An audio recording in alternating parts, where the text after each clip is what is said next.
Sénégal, bonjour. Le port autonome de Dakar en mode Ndemsial. Si on en croit Tribune Quotidienne ce matin, le journal du groupe des médias, en tout cas le révélé, données provisoires publiées par l'agence nationale de la statistique et la démographie. Le port autonome de Dakar recule au mois de mars 2025. Voilà, Bog, sommes-nous tentés de dire. Alors, y a-t-il lieu là de dire, mais Regreg Bodian, toi aussi, quoi qu'il en soit. Tribune Quotidienne de nous renseigner, le trafic maritime global a reculé de 11,3% par rapport au mois précédent, dangereux, sommes-nous tentés de le dire, au regard du titre qui barre la une du quotidien, le quotidien ce matin. Le journal de nous informer que Ndeketeyo, l'agence nationale de la statistique et la démographie établit un fléchissement de 11% du trafic au niveau du port autonome de Dakar. Et là, il est question de baisse, de l'activité avec une mer agitée. Une mer agitée au PAD comparé au port autonome de Dakar. Précise bien entendu le quotidien, le journal du groupe Avenir Communication, en tout cas, de retenir un déséquilibre entre les exportations et les importations. Au même moment, l'As quotidien, à propos des échanges avec la Chine, de nous informer que le Sénégal enregistre également un déficit. Y a-t-il lieu là de dire Euskei ou Tchei, tout compte fait. Libération, pour sa part, d'indiquer forum d'été de Davos, renforcement de la coopération sino-sénégalaise. Pros, la porte du Bourg, comprenait Ousmane Sonko. Une visite stratégique en Chine. Bon, Pros, la porte du Bourg en Chine, pas pour des chinoiseries. Au regard du titre qui barre la une du Soleil quotidien, l'astre de Anne, en tout cas le révélé, visite de monsieur le Premier ministre, son excellence, Pros, la porte du Bourg en Chine, premier pas vers une nouvelle ère de coopération. En tout cas, monsieur le chef du gouvernement qui a quitté Dakar hier, prendra part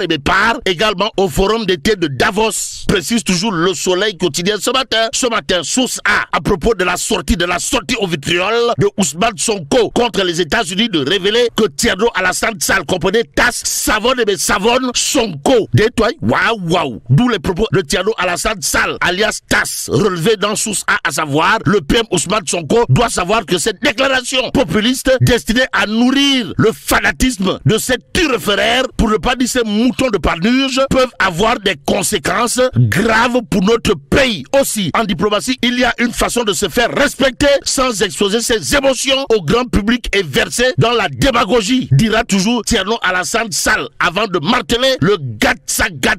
Le gatsa n'y a pas sa place. Le gatsa n'a pas sa place en diplomatie. Thierno Alassane Sall Dixit nous livre bien entendu source A, le journal, en tout cas, de nous livrer l'autre pavé dans la main, pour ne pas dire l'autre coupé dans la fourmilière, l'autre bombe à fragmentation signée Thierno Alassane Sall alias TAS, à savoir aucune surprise. Cependant, cette sortie dans la forme comme dans le fond n'est qu'une expression de l'incompétence caractérisée. Toujours au chapitre de Toui, en direction de Pros, la porte du Bourg, l'As quotidien de révéler sortie contre les USA, propos du refus de visa. Sonko, comprenez, Pros, la porte du Bourg récolte une volée, le bois vert. Et pendant ce temps, on peut lire dans l'As quotidien également Amadou Badir Pub de l'As d'expliquer en long et en large, ou encore dans le gros comme dans le détail, pourquoi il a été convoqué à la DSC. En attendant, restons avec l'As quotidien qui renseigne pour la libération Raking Tak Taf et Johnny, c'est-à-dire Ken voit Souket Bouquet de ses responsables emprisonnés. L'APR appelle à une marche. S'agit-il là d'une annonce aux allures de bombes à fragmentation ou de pétards, mouillés? Le peuple quotidien le révélé pour sa part, constat alarmant de l'APR, le régime Pastef, les patriotes s'enfonce dans une gouvernance légère et nébuleuse. Aussi, retenons ce qu'on peut relever dans le communiqué de l'APR repris par le peuple quotidien, à savoir l'amateurisme et l'incompétence caractérisées avec lesquelles le pouvoir Pastef, les patriotes, opère, en plus de mettre en danger les finances publiques, poserait problème. En tout cas, le pays vit désormais grâce à la perfusion des agents économiques ivoiriens à travers un recours excessif et incontrôlé au marché des titres de l'UMOA, dira clairement et nettement l'APR, renseigne toujours le peuple quotidien ce matin, Tribune quotidien, à propos de gouvernance du parti Pastef, les patriotes, sans oublier les questions relatives à un état de droit, d'indiquer le parti de Macky Sall sonne la mobilisation. Sonner la mobilisation pour un rare final aux allures de Tchoki Fin ou un Simba Gaïndé. En tout cas, l'APR a renouvelé sa dénonciation de l'acharnement sur les responsables de l'ancienne majorité. Note bien entendu Tribune Quotidien, le journal de nous apprendre que le parti de Macky Sall annonce une marche aujourd'hui pour exiger Raking Tak Taf Taf et Johnny Johnny. La libération des détenus politiques. Loin des histoires politiciennes. Le mouvement Nailer de Babacar Mbaye Ngaraf l'est. Si on en croit Tribune Quotidien, le journal en tout cas à propos de succession de scandales supposés ou réels, de nous apprendre que Nailer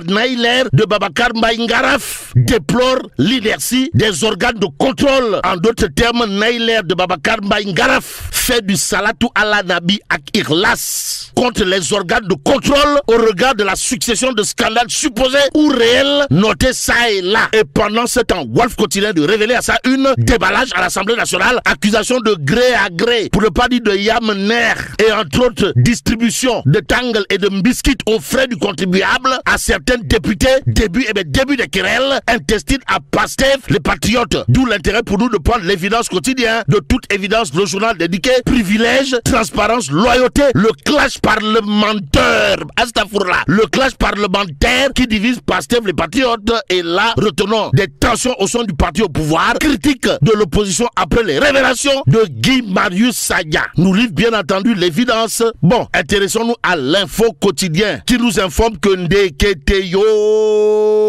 Ndeketeyo, le sucre en poudre désormais introuvable. En tout cas, Dakar à la diète sucrée. Voilà ce que nous apprend l'info quotidien avant de chercher à savoir, histoire de faire savoir s'il est la question d'une pénurie ou une manipulation. En tout cas, lui là-bas, directeur conseil à la compagnie sucrière sénégalaise, de considérer à plus d'un titre qu'il s'agit d'une spéculation orchestrée par les trois principaux importateurs en attendant de savoir qui prendrait les enfants du bon Dieu pour des canards sauvages. À propos de cette pénurie de sucre en poudre notée ces derniers temps, passons à Walf Quotidien qui s'intéresse à l'élection du président de la Fédération sénégalaise de football. Pourquoi faire? Eh bien, pour nous dire que le manco vire au tassaro. Détoile, waouh. Bon, Abdoulaye Fall, Cheikh Sek et Liman Lam lâche Augustin Senghor nous livre bien entendu Walf Quotidien, le journal de nous apprendre également Madi Touré et Maître Moustapha Kamara, les autres prétendants au fauteuil de président de la Fédération sénégalaise de football. En attendant de savoir s'il est la question de Fega Foot ou de Fega Foutu, mais là t'es dong de Tchei Allah. Foutu Diabati. Bon, que Dieu préserve le Sénégal.